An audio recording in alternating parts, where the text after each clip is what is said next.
Imagine having so much money that you could get away with anything, murder included.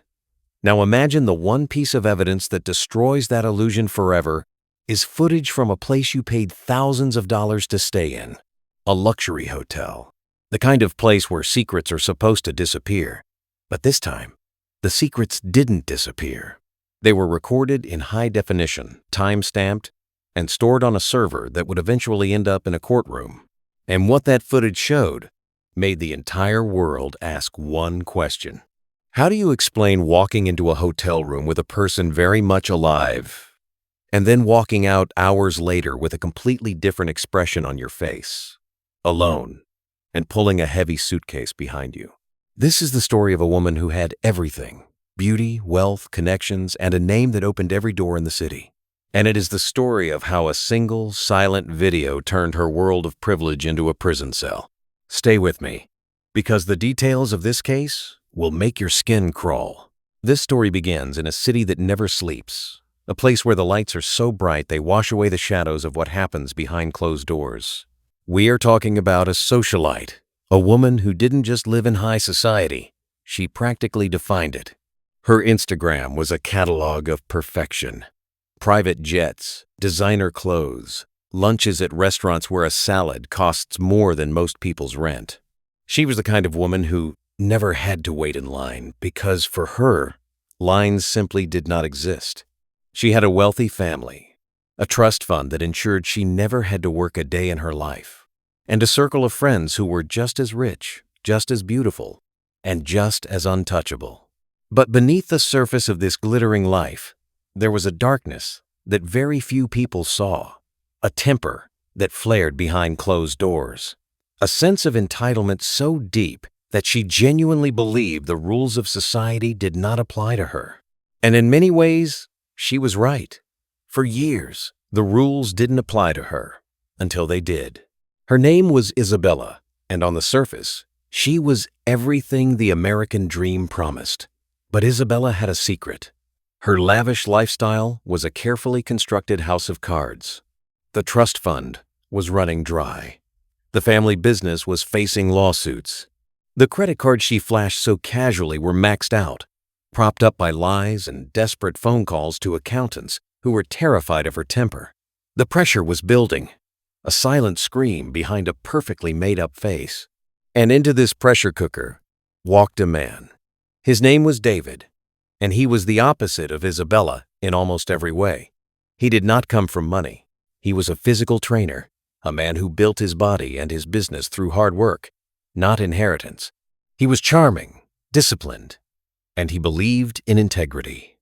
Somehow, their worlds collided, and for a brief moment, they dated. It was a whirlwind that confused everyone who knew them. What could a hard-working, grounded man possibly see in a volatile socialite? And what could she see in a man who lived in a simple apartment with IKEA furniture? The relationship ended badly. That is putting it mildly. Isabella did not handle rejection well. To her, David was an object she owned, and when he tried to leave the toxic cycle of arguments and manipulation, she could not accept it.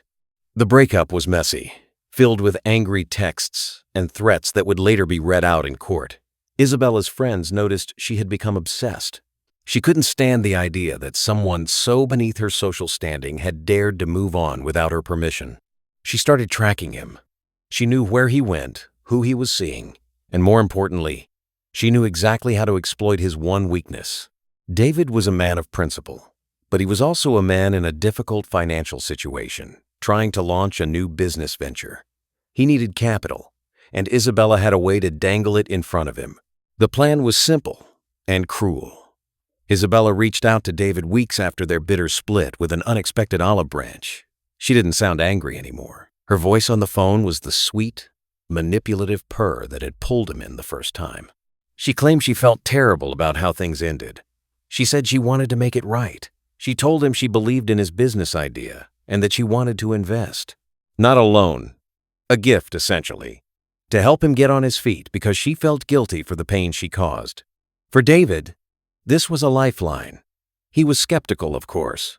He remembered the screaming, the broken glass, the insults. But Isabella was convincing. She swore she had changed. She said she had started therapy, and the promise of a financial breakthrough, the kind that could change his family's future, was too powerful to ignore. He agreed to meet her one last time to discuss the terms. He chose a public place, but Isabella had a better idea. She told him she was staying at the most prestigious five-star hotel in the city, a landmark of opulence. She suggested he come there to talk. "It's safe," she told him. "There are cameras everywhere. What could possibly happen in a place like that?" Those words, "there are cameras everywhere," would later become the most chilling irony of the entire case. On the evening of the meeting, David arrived at the hotel looking casual but clean-cut. The lobby was a cathedral of marble and gold. Chandeliers hung from the ceiling like frozen fireworks. It was the kind of place where the staff are trained to be invisible, where a whisper is louder than a shout. The security cameras captured him walking through the revolving doors. He didn't look nervous. He looked like a man walking into what he believed was a business meeting that would solve his problems. He stopped at the front desk, asked for Isabella's room, and was directed to the private elevators that lead to the penthouse suites. The timestamp read 8:47 p.m. Isabella greeted him at the door. The camera in the hallway, a small, almost invisible dome on the ceiling, captured the moment. She was wearing a flowing silk dress. Her smile was wide. She opened her arms and hugged him. To anyone watching the silent footage, it looked like a reunion of close friends, maybe even lovers reconciling. They disappeared inside the room. The heavy door clicked shut, and the hallway returned to its pristine silence. For the next 2 hours, there was nothing. Just the quiet hum of the air conditioning and the muffled sounds of the city far below. But inside that suite, something terrible was unfolding. The details of what happened inside the room come from forensic reconstruction and the testimony of a few frightened hotel staff members who heard fragments of sound. Isabella had not invited David to discuss a business deal. She had lured him there for a final, sadistic game. The conversation started calmly. Isabella poured champagne. She talked about the good times. But slowly, the mask began to slip. David realized there was no investment contract. There was no check. Isabella started bringing up old arguments, twisting his words, accusing him of using her for her status. The atmosphere turned suffocating. David decided to leave. He stood up and told her he was done, that he shouldn't have come. And that was the trigger. A scream ripped through the suite, muffled by the thick soundproofing but audible enough for a housekeeper passing by with a cart of towels to pause and hesitate. The housekeeper later told police she heard a male voice shouting, not in anger, but in what sounded like shock and pain.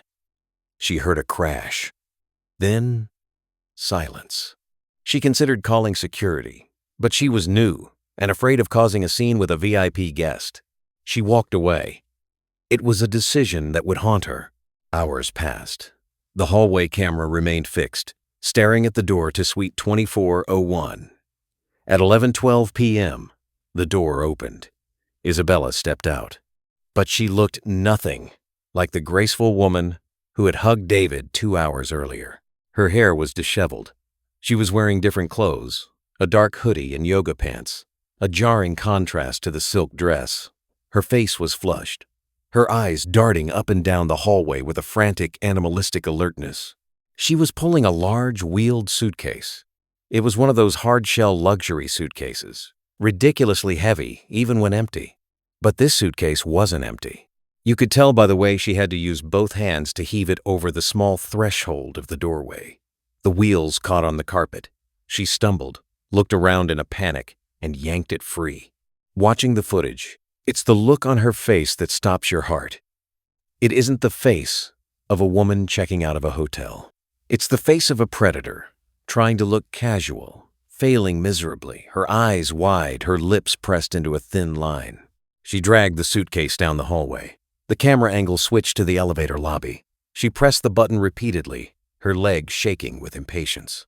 When the doors opened, she wrestled the heavy suitcase inside, and the doors slid shut like a curtain closing on a stage. David was never seen alive again. The next morning, Isabella returned to the hotel. She walked through the lobby with her head held high. wearing large sunglasses and a fresh, expensive outfit. She went back to the room and checked out later that day with the help of a bellman who handled her remaining bags. She tipped him generously, smiled, and vanished into a black town car. For 24 hours, nobody asked where David was. But then his family started to get worried. David was a man of routine. He called his mother every single night without fail. That night, his phone went straight to voicemail. His mother felt a cold dread settle in her stomach. She called the police and reported him missing. The initial investigation was frustratingly slow. When police questioned Isabella, she played the part perfectly. She wore a cashmere sweater and sat in her penthouse apartment, offering the detectives tea.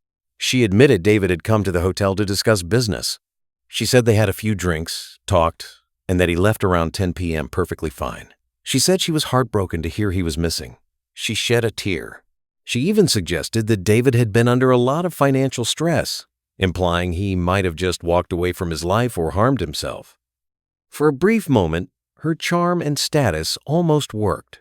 She was a rich, beautiful woman with a clean record. Who would believe she was capable of violence? The detectives almost left it at that, filing it as a missing persons case with no evidence of foul play. But then the senior detective on the case, a tired veteran with 30 years of experience, asked a simple question. "Was the hotel any good?" he asked conversationally. Isabella brightened up, saying it was the best in the city. The detective nodded. "A place that fancy," he said, "must have a lot of cameras." The color drained from Isabella's face. It was a physical transformation. The confident socialite crumbled in front of their eyes. She stammered something about the cameras not being accessible, that privacy was the hotel's promise. But the detective was already standing up, his instincts screaming. The police obtained a warrant for the hotel security footage. They sat in a dark monitoring room, watching the screen in absolute silence. First, they saw David walk in, looking healthy and happy. The timestamp was their anchor. They watched him enter the elevator, and then they fast-forwarded. They watched the hallway footage of the hug, and then came the shift. They saw Isabella leave the room in the middle of the night in a different outfit. They saw the suitcase. They rewound the footage and watched it again and again. They zoomed in on the shape of the suitcase, the way it tilted, the sheer physical strain visible in Isabella's posture. "That's him," one of the detectives whispered. "She's got him in the suitcase." The footage was a bombshell. It didn't show the act itself, but it showed the cover-up in excruciating detail. The video tracked Isabella navigating the back hallways of the hotel, a route that didn't lead to the main exit but to a service elevator. She was clever, but not clever enough. She had forgotten that a five-star hotel doesn't just have cameras for criminals. They have cameras for liability. Every inch of the back of house was covered. The service elevator camera showed her struggling with the suitcase, catching her breath, the sheer physical exhaustion of moving a body. Outside the service door, a grainy exterior camera caught her loading the suitcase into the trunk of a luxury SUV. She slammed the trunk shut, got into the driver's seat, and drove away into the darkness. The footage showed her returning 4 hours later. The suitcase was no longer visible in the trunk when she opened it to retrieve a bag of cleaning supplies. David's body was found 3 days later in a wooded area 50 miles outside the city, still inside that same suitcase. He had been beaten and suffocated. The autopsy revealed a brutal struggle, defensive wounds on his hands, proving he had fought for his life in that hotel room. The hotel housekeeper, upon hearing the news, came forward with her account of the scream and the crash. The pieces fell into place with devastating clarity. Isabella had planned this. She had lured him under false pretenses, and when he rejected her final attempt at control, she killed him. The arrest was a media frenzy. The image of the heiress being led away in handcuffs, her hair a mess, her designer clothes replaced by an orange jumpsuit, was a stark lesson in the illusion of power. At trial, the defense tried to spin a web of alternative theories. They claimed David had attacked her first. They painted him as a jealous ex-lover, a gold digger who snapped. But there was one piece of evidence they could not explain away. The hotel footage. The jury watched it in stone-cold silence. They watched Isabella struggling with that suitcase, the weight of a human body straining her muscles. They watched her lie to the police on tape. The video of her dragging the suitcase was the silent witness that screamed louder than any prosecutor. It showed a lack of panic, a methodical attempt to erase a life, and a level of physical callousness that is impossible to fake. The woman who thought her wealth could silence the truth was silenced by a digital recording. The woman who was too rich to be a killer was convicted on a screen. The hotel footage proved otherwise. She will spend the rest of her life behind bars, looking at the concrete walls of a cell that is the complete opposite of the marble lobby where she sealed her fate. So let the story sink in for a moment. In an age where everyone is watching, the thing that often catches the wicked isn't a brilliant detective's deduction. Sometimes, it is just a box on the ceiling, blinking red, quietly recording every lie, every stumble, and every heavy suitcase. If this case made your jaw drop, do me a favor, hit that like button and subscribe so you don't miss the next deep dive into the dark side of the headlines. Drop a comment below. Do you think she would have gotten away with it in a world without cameras? I read every theory, and I'll see you in the next video.